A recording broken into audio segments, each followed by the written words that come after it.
وما أرسلناك إلا رحمة للعالمين. Bismillahirrahmanirrahim. Assalamualaikum warahmatullahi wabarakatuh.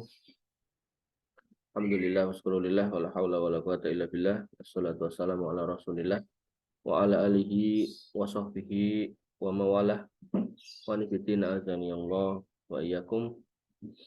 Kita lanjutkan materi kita yaitu kitab Adabul Mufrad tentang adab-adab.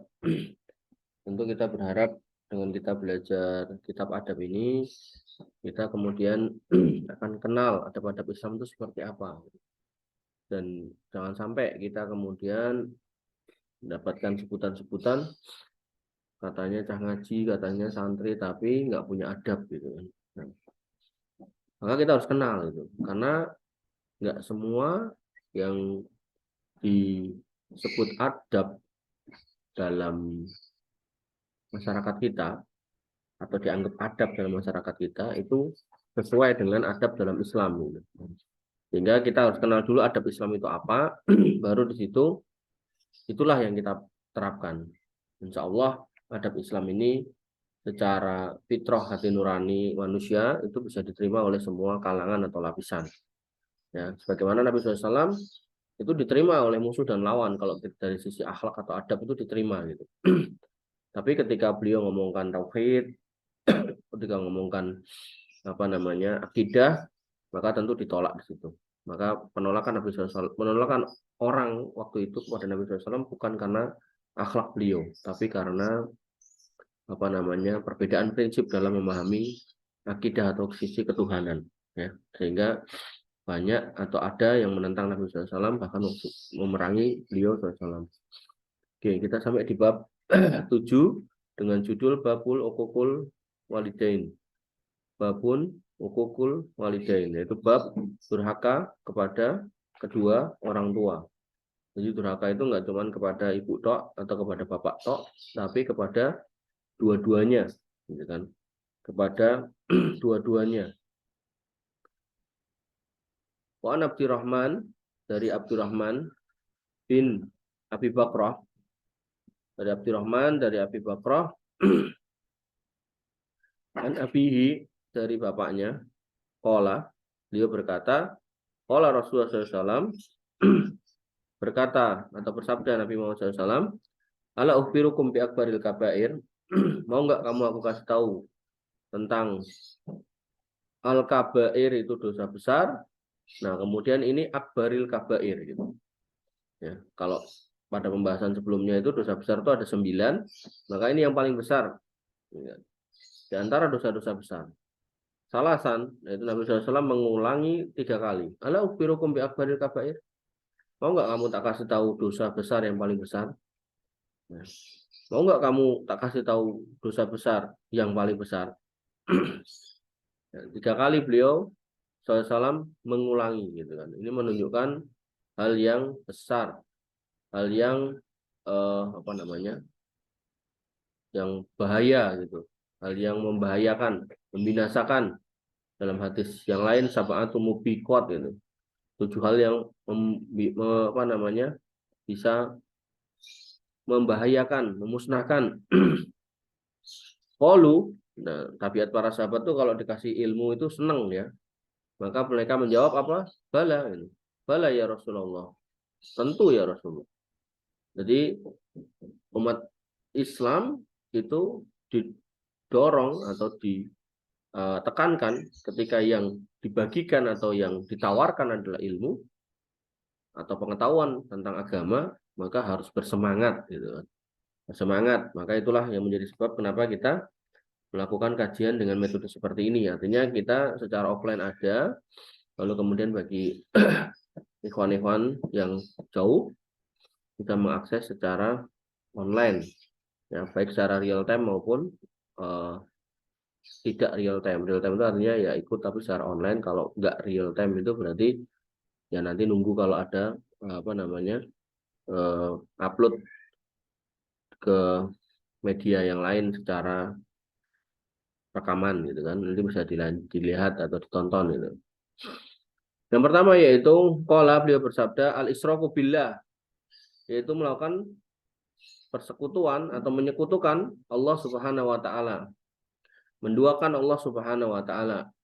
Nanti kalau kita bahas al-isyraku billah, ini banyak kitab-kitabnya ya. Jadi rinciannya itu banyak. Ya, tentu yang paling bisa kelihatan ya pokoknya semua hal yang berbau ibadah yang kemudian harusnya ditujukan kepada Allah Subhanahu wa taala tapi kita tujukan kepada makhluk. Nah, ini termasuk syirik. Imma itu syirkul asghar, syirik yang kecil, apakah itu kemudian syirik yang besar juga. Seperti misal membuang sesaji ke lautan gitu kan, itu termasuk syirik yang besar gitu kan. Atau menduakan Allah dalam niat. Ya, harusnya kita sholat niatnya mendapat pahala dari sisi Allah, tapi kemudian malah kita berniat agar dipuji orang, itu syirik kecil, gitu kan. Walaupun syirik kecil, tetap itu dosa besar juga, gitu kan. Nah, ini menunjukkan bahwasanya akhlak yang paling pertama itu kepada Allah, ya, bukan kepada manusia. Berarti kepada manusia itu kita boleh nggak berakhlak, gitu. Ya, bukan juga gitu maksudnya. Artinya seorang manusia itu harus kemudian menuntut dirinya untuk selalu berakhlak kepada Allah. Dan akhlak kepada Allah yang paling utama itu adalah tauhid. Atau dengan kata lain yaitu menjauhkan diri dari kemusyrikan, lawan dari tauhid. Ya, jadi lawan dari tauhid itu syirik, berarti seorang muslim yang diperintahkan untuk bertauhid itu harus menjauhi kesyirikan. Ya, itu akhlak yang pertama. Jadi kalaupun ada orang punya adab kepada orang lain itu bagus, tapi kemudian kepada Allah itu dia nggak punya akhlak, artinya dia berbuat kemusyrikan, kesyirikan, kedukun dan seterusnya, maka itu masih dalam kategori kurang atau tidak sempurna akhlaknya. Karena kesempurnaan akhlak, fondasi awalnya itu adalah kepada Allah. Ya.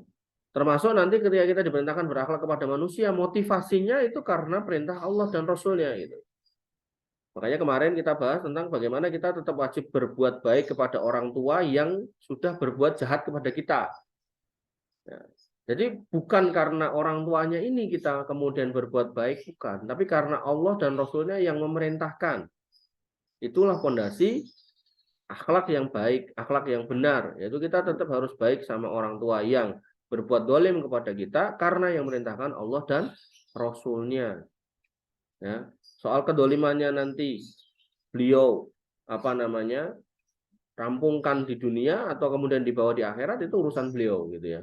Kayak kemarin yang bertanya gimana kalau sejak kecil saya ditelantarkan, apakah ketika beliau sudah tua apakah saya harus ngurusin? Ya, harus diurusin. Oh, tapi kalau lihat mukanya beliau saya tetap nggak enjoy, nggak nyaman, nggak seneng gitu kan. Jadi cari cara gimana agar tetap seorang anak itu bisa berkhidmat kepada orang tuanya. Ya, apakah mengirimkan orang yang bisa membantu beliau atau bagaimana gitu kan. Jadi nggak harus kemudian yang bersangkutan ada hadir setiap saat di dekat beliau karena mungkin kan juga kerja dan seterusnya gitu kan. Tapi intinya orang tua yang sudah tua walaupun dia pernah berbuat dolim kepada kita atau sedang melakukan perbuatan kedoliman kepada kita sebagai anak, maka tidak boleh kita balas kedolimannya dan mereka tetap berhak untuk mendapatkan kebaikan atau kebaktian dari anak yang bersangkutan. Sehingga akhlak yang kedua atau dosa besar yang kedua yang termasuk yang paling besar yaitu wa uququl walidain. Maka bisa dipahami bahwasanya termasuk orang yang paling tidak berakhlak itu adalah orang yang setelah berbuat kemusyrikan, kok kemudian dia nggak musyrik, maka kemudian dia masih dalam kategori bisa menjadi anak atau orang yang tidak berakhlak, yaitu ketika dia melakukan kedurhakaan kepada orang tua. Ya. Wa jalasa wa kana muttaqian, kemudian beliau menegakkan duduknya tegak gitu kan, padahal sebelumnya beliau bersandar. Ala wa qaulaz zur, ketahuilah bahwasanya termasuk dalam dosa besar yang paling besar itu adalah perkataan dusta. Wa mazala yukarriruha hatta qulta laitahu sakata. Dan beliau mengulang-ulang 3 hal tadi sampai saya dalam hati saya, kata Abi Bakrah, yaitu sekiranya beliau itu diam. Maksudnya ya para sahabat itu sampai bukan jenuh atau gimana, tapi lebih kepada kok Nabi ngulang-ngulang gitu. Berarti kan ini suatu hal yang besar gitu. Kok enggak beliau diem aja gitu. Diem dalam artian tuh sudah gitu loh, nyampaikannya sudah gitu. Tapi beliau ulang-ulang terus gitu. Berarti ini hal yang sangat-sangat besar gitu. hal yang sangat-sangat apa namanya? Hal yang sangat-sangat perlu harus diperhatikan. Qaulaz zur di sini adalah persaksian palsu, ya. Makanya kalau di pengadilan Indonesia ada sanksinya buat mereka yang bersaksi di depan hakim tapi kemudian berdusta. Dalam Islam juga sama gitu. Orang yang menuduh berzina nggak bisa membuktikan, dia harus dicambuk 80 kali cambukan. Itu sebuah perkara yang nggak mudah ya. Di dunia ada hukumannya, di akhirat kalau dia nggak bertobat dia harus menebus dosanya dengan diadab oleh Allah Subhanahu wa taala karena telah memberikan persaksian yang palsu.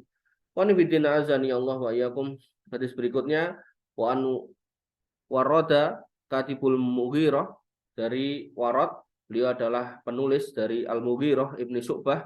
Qala, beliau berkata, kataba Muawiyah ilal Mughirah.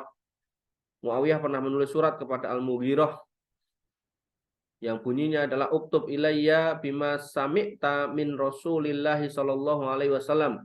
Tuliskan kepadaku hadis yang pernah engkau dengar dari Rasulullah SAW. Ya. Ini apa namanya? Perkataan Muawiyah radhiyallahu an kepada Mughirah Al-Mughirah bin Syu'bah itu. Qala Warad, kemudian Warad berkata, fa amla alayya, lalu Mughirah mendiktekan kepadaku, mendiktekan kepada si Warad gitu kan. Wa katabtu biyadayya, dan aku menulis dengan tanganku, di mana Al-Mughirah mengatakan ini sami'tuhu, aku mendengar bahwasanya Rasulullah SAW yanha, melarang an kasrotis soal, melarang dari yang pertama yaitu banyak nanya sih nggak penting gitu. Ini seperti kelakuan orang Yahudi ketika diperintahkan menyembelih sapi betina, tanya gitu, sapi betina sing piye gitu, yang warnanya kuning sing piye, yang kalau dipandang mata itu menyenangkan. Terus barku sing piye, sing nggak pernah digunakan untuk membajak sawah, mempersulit diri sendiri gitu, ya, mempersulit diri sendiri. Sama kemarin ada orang yang bertanya ke seorang ustadz, apakah di dalam Al-Quran itu ada dalil tentang sholat 5 waktu gitu. Nah ini kalau ustadznya bukan ustadz yang terpelajar, bingung karena emang nggak secara apa namanya, nggak secara tertulis tersurat gitu bahwasanya ada perintah sholat 5 waktu 1, 2, 3, 4, 5 gitu, nggak ada gitu.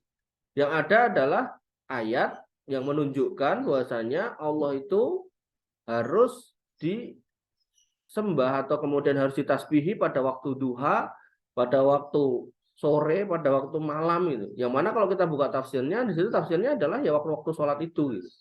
Ini kalau kita ngomongkan ayat, kalau ngomongkan hadis memang ada yang apa namanya detail itu kan. Nah, pertanyaannya adalah kenapa seorang muslim yang sudah tahu sejak kecil, bahkan mungkin mbahnya juga pernah nyampaikan kalau sholat itu wajib, masih mempertanyakan ayatnya mana gitu. Ini kan masalah itu. Ini yang masuk dalam kategori contoh adalah kasrotis soal, banyak nanya gitu kan. Banyak nanya tapi nggak penting gitu loh, nggak penting, dan pertanyaan ini cenderung pertanyaan-pertanyaan yang bermasalah gitu. Ya, sama seperti kemudian ketika orang ya harusnya sibuk belajar tentang bagaimana menjadi muslim yang baik, malah dia sibuk meniti jejak Nabi Khidir gitu kan. Gimana beliau gitu kan. Nah, terus ketemu mau ngapain itu. Ya, di dalam Al-Qur'an itu hanya disebut sekali dan itu tentang kisah beliau bersama dengan Nabi Musa alaihissalam itu. Jadi nggak perlu kemudian kita sibuk dengan itu gitu. Ya. Wa nifidina azani Allah wa iyyakum. Jadi Nabi SAW melarang dari kasrotis soal. Banyak nanya yang ujung-ujungnya itu hanya menjadi sebab dia beralasan untuk lari dari tanggung jawab dia sebagai seorang muslim. Ya, padune mau ibadah, padune nggak mau dia apa namanya melakukan hal-hal yang diperintahkan oleh agama gitu. Dan juga dilarang wa idaatil mal. Dan juga dilarang dari menyia-nyiakan harta yang dia miliki. Kemudian wa ankila wa qala, dan dari di sini di apa namanya diterjemahkan sebagai banyak bicara gitu kan. Kila wa qala di sini maksudnya adalah dia menceritakan apa yang dia dengar gitu.